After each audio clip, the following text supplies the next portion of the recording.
എന്താണ് 6 ആണുങ്ങൾ? ഡയറക്ടർ തന്നെ പറയട്ടെ. 6 ആണുങ്ങൾ എന്ന് പറയുമ്പോൾ നമ്മുടെ ഇന്ന് സൊസൈറ്റിയിൽ ഇഗ്നോർ ചെയ്യുന്ന ഒരു ഇമോഷൻ ഉണ്ട്. ആണുങ്ങൾ കരയാൻ പാടില്ല, ആണുങ്ങളുടെ ഫീലിങ്സ് എക്സ്പ്രസ് ചെയ്യാൻ പാടില്ല, കാരണം അവൻ ആണാണ്. അവൻ വളർന്നു വരുമ്പോഴേ നീ കരയാൻ പാടില്ല, നീ ആണാണ്, നീ ഇങ്ങനെ നിൽക്കണം എന്നൊക്കെ പറഞ്ഞു വരുമ്പോൾ അവൻ അങ്ങനെ ഒരു ചട്ടക്കൂടി നിൽക്കുന്നത് കൊണ്ട് പുറമേ കാണുന്ന ഈ ആണെന്ന് പറയുന്ന പ്രിവിലേജ് ഒന്നും ഒരു പക്ഷേ ഇവൻ്റെ ഉള്ളിൽ ആഗ്രഹിക്കുന്നത് ഒന്നും അല്ല. കാരണം അവനും ഉണ്ട് ഫീലിങ്സ്, അവനും പറയാൻ ഒരുപാടുണ്ട്, അവനും ഉണ്ട് ഇമോഷൻസ്. അങ്ങനെ ഇമോഷൻസ് പറയുന്ന 6 പേരുടെ കഥയാണ് 6 ആണുങ്ങൾ. 6 ആണുങ്ങൾ. അപ്പൊ നമ്മൾ ഇന്നുള്ളത് 6 ആണുങ്ങളുടെ സിനിമയാണ് അല്ലേ? നമ്മുടെ സിനിമയുടെ പേര് 6 ആണുങ്ങൾ. അപ്പൊ ഷിജേട്ടാ, വെറും 23 വയസ്സുകാരനാണ് ഈ പറയുന്നത്. അപ്പോ നിങ്ങള് ശരിക്കും ആളുടെ ഏജും ഒക്കെ കേട്ടിപ്പോ ഞെട്ടിയിരുന്നോ? ഈ ആളുടെ തലേന്നാണോ ഇത്രയും വലിയ ചിന്തകളൊക്കെ വരുന്നതെന്ന്? ഇതിനപ്പുറം വരേണ്ടതാണ്. ഈ സിനിമ എടുക്കുന്നതിന് ഒരു 4 വർഷം മുമ്പ് ഈ സാമ്രാജ്യം എന്നെ കാണാൻ വേണ്ടി 1 മാസം പുറകെ നടന്നു. 4 വർഷം മുമ്പ് 19 വയസ്സ്. അതെ അതെ, ആ സമയത്ത്. കാരണം അന്നൊരു ഷോർട്ട് ഫിലിം എഴുതി. അപ്പൊ അതിൽ ഒറ്റ ക്യാരക്ടറേ ഉള്ളൂ. അപ്പൊ അത് എന്റെ മ്യൂസിക് വീഡിയോ കണ്ടിട്ട് സാമ്രാജ്യം എന്നെ കൊണ്ട് തന്നെ ചെയ്യിപ്പിക്കണം. ഒരുപാട് അന്ന് വലിയ വലിയ ആർട്സിലുണ്ട്. അപ്പൊ എന്നെ തിരക്കി നടന്നിട്ട് അപ്പൊ ഞാൻ ഈ പരിപാടികളൊക്കെ കാരണം മാറി തിരിഞ്ഞൊക്കെ പോയി. അവസാനം വേറൊരു ചേട്ടന്റെ കെയർ ഓഫിൽ എന്നെ വിളിച്ചിട്ട് കണ്ടു. അപ്പൊ എന്റെ അടുത്ത് വന്നു, ഒരു സിനിമ ഡയറക്ടർ കഥ പറയും പോലെ സ്ക്രിപ്റ്റ് വെച്ച് മൊത്തം കഥ പറഞ്ഞു തന്നു. അപ്പൊ ഞാൻ വിചാരിച്ചത് ചെറിയ ഷോർട്ട് ഫിലിം അല്ലേ, കൊച്ചു പയ്യൻ എന്ത് ചെയ്യാനായിട്ടാണ്. അപ്പം ചേട്ടാ നാളെ കോസ്റ്റ്യൂംസിന്റെ അളവൊക്കെ എടുക്കാതെ വരും, ഇന്ന ദിവസമാണ് ഷൂട്ട്, അപ്പം ബാക്കി ചേട്ടാ പ്രിപ്പയർ എന്ന് പറഞ്ഞിട്ട് ആശം പോയി. ഞാൻ നോക്കും പിറ്റേ ദിവസം ഒരു കോസ്റ്റ്യൂമർ വരും എന്റെ കോസ്റ്റ്യൂംസ് അളവൊക്കെ എടുക്കാൻ.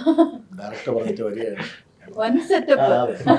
അത് ഷൂട്ട് ഡേറ്റ് പറഞ്ഞു. നമ്മള് അറിയാലോ ഷോർട്ട് ഫിലിം എന്ന് പറയുമ്പോൾ ഇപ്പൊ ചെയ്യുന്ന സെറ്റപ്പ് അറിയാലോ.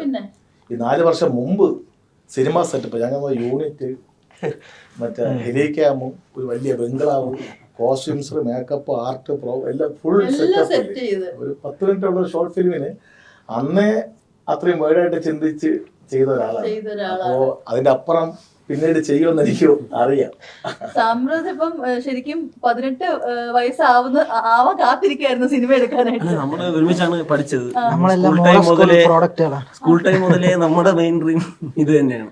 കണ്ണ് നിറയാണോ അതോ വന്നത് ഉറങ്ങിയില്ല, ചുമന്ന് ഇത്ര നേരം ഇല്ലാത്തൊരു ചുമ കണ്ണിന്ന് ഒരു വെള്ളം. സത്യം ആരും പറഞ്ഞിട്ടില്ല. നമുക്ക് ക്ലാസ്സിൽ സ്റ്റഡീസിനെക്കാട്ടിയും കൂടുതൽ നമ്മുടെ മനസ്സിൽ ഫുൾ സിനിമ അങ്ങനെ വർക്ക് ചെയ്യണം, ഇതൊക്കെയാണ് കൂടുതലും. അപ്പൊ അത് നമ്മളങ്ങ് ചെയ്തു പോയി. നേരത്തെ പറഞ്ഞ ആണുങ്ങളുടെ ഫീൽ ഇല്ലേ? അപ്പൊ നമ്മുടെ സിനിമയുടെ ഒരു പ്രത്യേകത എന്താന്ന് വെച്ച് കഴിഞ്ഞാൽ 6 ആണുങ്ങളും 6 ഡിഫറെന്റ് ഏജ് ഗ്രൂപ്പിലുള്ളതാണ്. അതായത് ഒരു സെർട്ടൈൻ ആയിട്ടുള്ള ഒരാളുടെ കഥയല്ല പറയുന്നത്. എന്നാൽ ഈ 6 പേരും ലിങ്ക്ഡ് ആണ് അല്ലേ? 14 വയസ്സുകാരൻ തൊട്ട് 65 വയസ്സായ ആള് വരെ. നമുക്കപ്പോ എവിടുന്ന് തുടങ്ങണം? 14 തുടങ്ങണം നല്ലത്. 14 വയസ്സുകാരൻ 14 ആണെങ്കിലും ഈ കൂട്ടത്തിലേക്ക് എല്ലാരെയും ഒന്ന് കൺട്രോൾ ചെയ്ത് നിർത്താനുള്ള പവറുള്ള ആളാണ്. കാരണം പുള്ളിക്കാരൻ കഴിഞ്ഞ ഫിലിം ക്രിട്ടിക്സ് അവർ കഴിഞ്ഞ വർഷത്തെ അത് നമ്മുടെ സാമ്രാജ്യ സംവിധാനം ചെയ്ത് ചാമയിലൂടെ നേടിയെടുത്ത വ്യക്തിയാണ്. അതെ. അപ്പൊ നമ്മുടെ നസീഫ് എന്താ, ഞാൻ രാവിലെ പേര് വെച്ചപ്പോ എന്തായിരുന്നു പറഞ്ഞത്? നസീഫ് ഒതായി. ഞാൻ നസീഫ് ഒതായി എന്ത് പേരാ? പിന്നെ പറഞ്ഞ സ്ഥലമൊക്കെ കൂട്ടിയാ പറയുന്നത്. സ്ഥലത്തിന്റെ പേരിൽ അറിയപ്പെടുന്നതാണ് ഒരു പവർ എന്ന് പറയുന്നത്. നമ്മള് സാധാരണ ഇത്തിരി ഏജ് ഉള്ളവരൊക്കെ അല്ലേ ഇങ്ങനെ സ്ഥലമൊക്കെ. കലാപ്രതിഭയാണ്. ആരാ പറഞ്ഞു തന്നത് ഈ സ്ഥലത്തിന്റെ പേര് ചേർത്തുള്ള? അത് ആരാ? ചെറുപ്പം മുതലേ അങ്ങനെ ഇട്ട് വന്നതാ. ഞാൻ ആൽബം ഫസ്റ്റ് ഒരു ആൽബം ചെയ്ത് ഏകദേശം 4ാം ക്ലാസ് 5ാം ക്ലാസ് ഒക്കെ പഠിക്കുന്ന ടൈമില്. അപ്പൊ അങ്ങനെ ലേബൽ വന്നതാണ് നസീഫ് ഒതായി എന്നുള്ളത്. പിന്നെ അതങ്ങനെ കണ്ടിന്യൂ ചെയ്ത് വന്നു.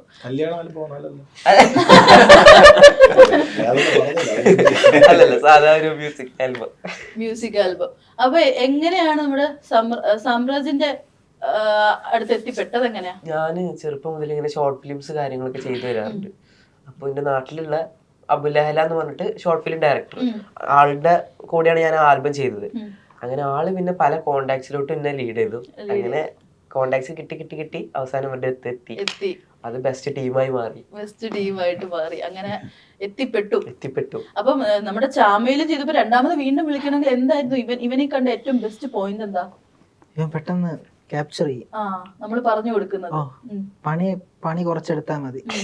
പിന്നെ നമ്മൾ ടേക്ക് ചെയ്യുകയാണെങ്കിൽ അവൻ ആ രീതിക്ക് മെന്റ് ചെയ്യാനുള്ള പരിപാടി നമ്മൾ ഫസ്റ്റ് സിനിമയിലെ പഠിച്ച്. കാരണം മൊത്തത്തിൽ ഇവ ഉണ്ടായിരുന്നല്ലോ. അതുകൊണ്ട് നമ്മൾ പറഞ്ഞാൽ നിൽക്കുമെന്നറിയാം. ഇവിടെ വരെ പോകുന്നു. ഇവിടം വരെ ഇതിനപ്പുറത്തേക്ക് പോകില്ല എന്നറിയാം.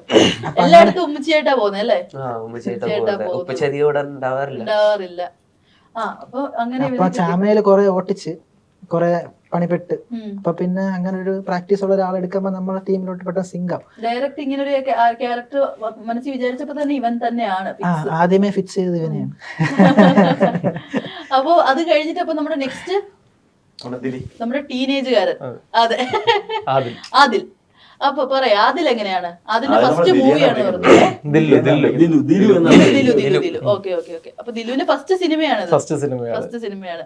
ആളിപ്പോ BSc നഴ്സിംഗ് ഒക്കെ പഠിച്ചോണ്ടിരിക്കുക, ഫൈനൽ ഇയർ. അപ്പൊ ഞാനിങ്ങനെ ആലോചിക്കും ആൾക്ക് നല്ല ടെൻഷൻ ഉണ്ട്. അപ്പൊ ഞാൻ കുറച്ചു മുമ്പ് എന്റെ അടുത്ത് പോസ്റ്റ്മോർട്ടത്തിന്റെ സ്റ്റോറി ഒക്കെ പറഞ്ഞോണ്ടിരിക്കും. ഇപ്പൊ പറഞ്ഞ് ഇന്റർവ്യൂ തുടങ്ങുന്നതിന് മുമ്പ് ഇങ്ങനെ മുട്ടൊക്കെ പറയുന്നത് ചോര കൊണ്ട് കളിക്കുന്ന ആളാണോ ഈ പറയുന്നത്?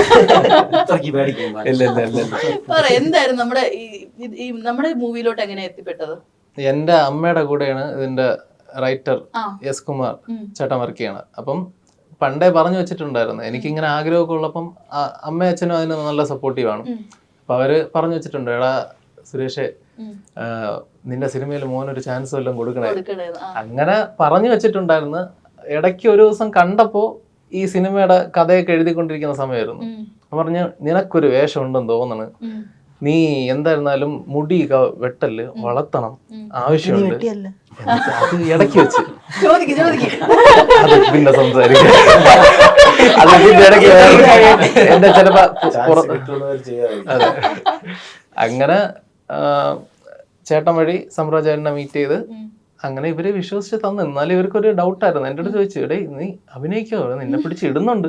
പറഞ്ഞു ചേട്ടാ ആദ്യമായിട്ടാണ്. അപ്പൊ പിന്നെ ഇവർക്കും ടെൻഷനായി. പിന്നെ എടുത്ത് തുടങ്ങിയപ്പോ കുഴപ്പമില്ല, എങ്കിലും കുറെ ടേക്കൊക്കെ പോയി.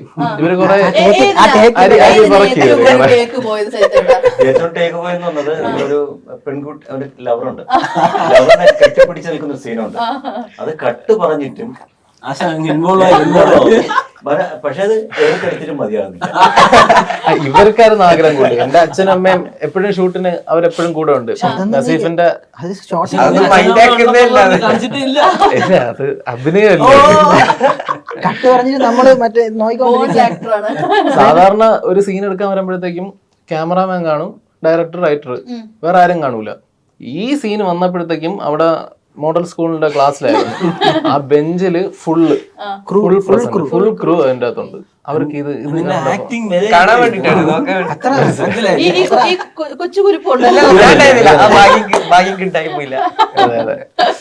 അങ്ങനെ അതായിരുന്നു ഏറ്റവും കൂടുതൽ റീടേക്ക്. അത് ഇവർക്ക് പ്രത്യേകം നമ്മൾ 6 ആണുങ്ങളാണല്ലോ.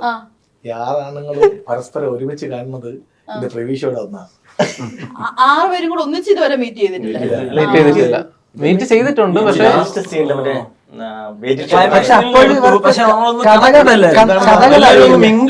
അവരവരുടെ പോർഷൻസ് മാത്രമേ ഈ കഥ ശരിയായ രീതിയിൽ എല്ലാരും മനസ്സിലാക്കുന്ന ഓരോ ഷോട്ട് അറിയത്തുള്ളൂ. നസീഫിന്റെ സ്റ്റോറി മാത്രമേ അറിയാവൂ. പക്ഷെ എല്ലാം തമ്മിൽ ഒരു കണക്ഷൻ ഉണ്ട്. 6 ഡിഫറെന്റ് സ്റ്റോറിയാണ് ചിലപ്പം ആളുകൾ ഇല്ല 6 കഥാപാത്രങ്ങൾ എല്ലാം കണക്ട് കോമ്പിനേഷൻ ഉണ്ട്. അങ്ങനെ കണക്റ്റഡ് ആയി പോകും. അതായത് ഒന്ന് തീർന്ന് ഒന്ന് അങ്ങനെയല്ല, 6 കണക്റ്റഡ് ആണ്. 6 രീതിയിൽ തന്നെയാണ് സിനിമയും പോകുന്നത്. പക്ഷെ ഇതിനകത്ത് വേറൊരു വലിയൊരു പ്രത്യേകത, ഇതിൽ ആർക്കും കഥാപാത്രങ്ങൾക്ക് പേരില്ല, മതമില്ല. പക്ഷെ ഇവരെല്ലാം തിരിച്ചറിയും. സിനിമ സ്റ്റാർട്ടിങ് മുതൽ അവസാനം വരെ ഇത് ഇന്ന ആൾക്കാർ, ഇന്ന ക്യാരക്ടർ ആണെന്ന് കൃത്യമായി തിരിച്ചറിയും.